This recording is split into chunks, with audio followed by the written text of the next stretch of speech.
The Zimbabwe National Liberation War Veterans Association (ZNLWVA) has declared its intentions to hold contested elections for all positions, including the current chairman, Christopher Mutsvangwa, during its upcoming Congress. Welcome back to Zim News Live YTS, where I'll give you latest updates about what's transpiring in Zimbabwe. Before we go any further, don't forget to like, subscribe, and turn on the notification bell so that you don't miss any updates from our channel.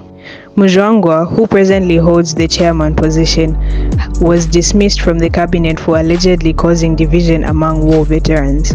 His tenure began in 2013 when he was elected at a congress in Masvingo. ZNLWVA spokesperson Douglas Mahia conveyed this development to the state media on Thursday, announcing the association's agenda for the upcoming Congress. Mahia outlined the key issues to be discussed, encompassing the elective Congress, the welfare of war veterans, land matters, and the provision of school fees for ex-combatants' children. Additionally, Mahia expressed concern over the increasing repossession of land allocated to war veterans, calling for immediate action to safeguard their properties.